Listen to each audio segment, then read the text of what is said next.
Imagine a world where you could mail your kids to grandma instead of driving them over. Sounds crazy, right? But back in 1913, this was actually a thing. Yep, the US Postal Service once allowed parents to send children through the mail. Let's rewind and dive into this bizarre chapter of history.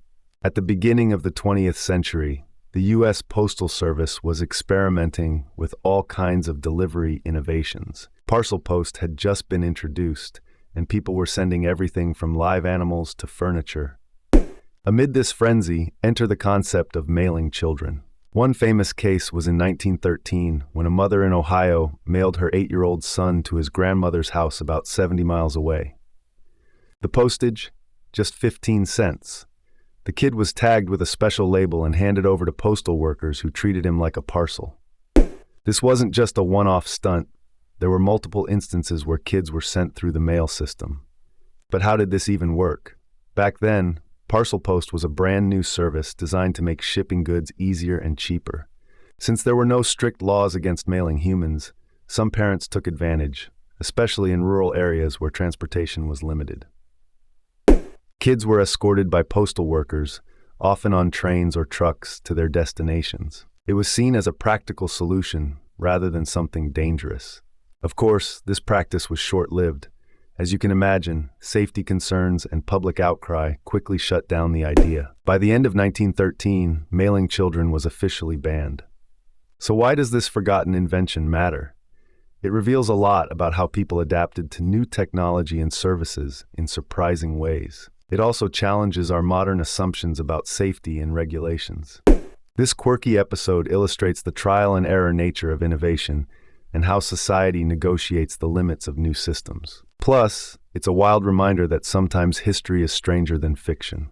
But let's dig deeper into the context and the details to understand how this peculiar practice came to be and what it tells us about the era. The early 1900s were a time of rapid change and experimentation in the United States. The Industrial Revolution had transformed cities and rural areas alike, and the government was eager to improve communication and commerce. The introduction of parcel post in 1913 revolutionized the postal system by allowing packages up to 11 pounds to be sent across the country at affordable rates. Before parcel post, people relied heavily on trains and freight companies for shipping goods, which was often expensive and inconvenient, especially in rural communities. Parcel post expanded access and opened new possibilities. People began mailing all sorts of unusual items, live animals, plants, even small pieces of furniture. Some found creative ways to exploit the system's lack of specific regulations. In rural areas where transportation was limited and roads were poor or non-existent, mailing goods was often easier than hauling them by wagon or car. This environment paved the way for the idea of mailing children. One of the most famous stories comes from a farmer in Ohio who mailed his son to his grandmother's house. The boy was wrapped in a parcel, labeled with a special tag, and handed over to postal workers who took responsibility for his delivery. The cost was minimal, only 15 cents, which was cheaper than paying for a train ticket or hiring a driver. This wasn't an isolated incident. There were several documented cases where parents sent their children through the mail, sometimes because it was the only practical way to get them to relatives or school. Postal workers would often accompany the children, ensuring their safety during transit. It's important to note that this practice was not officially endorsed by the Postal Service, but happened because there were no explicit laws forbidding it. The postal system was designed to move parcels, not people, but the lack of clear rules created a loophole some parents exploited. Naturally, this raised questions and concerns. As news of these mailings spread, the public began to question the safety and ethics of mailing children. Critics pointed out the obvious dangers. What if the child got lost, injured, or mistreated during transit? Postal workers were not trained or equipped to care for children, and the system was not designed for human transportation. These concerns led to investigations and eventually to a change in regulations. By the end of 1913, the practice was officially banned, and laws were put in place to prevent humans from being sent through the mail.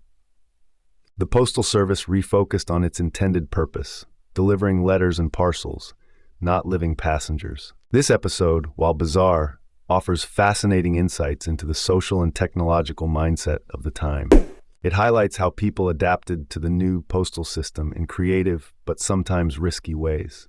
It also shows how innovation often involves trial and error, with regulations and safety standards evolving in response to unexpected uses and abuses of technology. Moreover, it challenges our modern assumptions about safety and common sense. Today, the idea of mailing a child seems unfathomable and dangerous. But in 1913, it was a practical solution born from necessity and a lack of alternatives. This story also speaks to the broader theme of how society negotiates the limits of new systems. Whenever a new technology or service is introduced, there is a period of experimentation and sometimes exploitation before rules and norms catch up. The story of mailing children through the Postal Service is a quirky reminder of that process. Finally, it's a vivid example of how history can be stranger than fiction.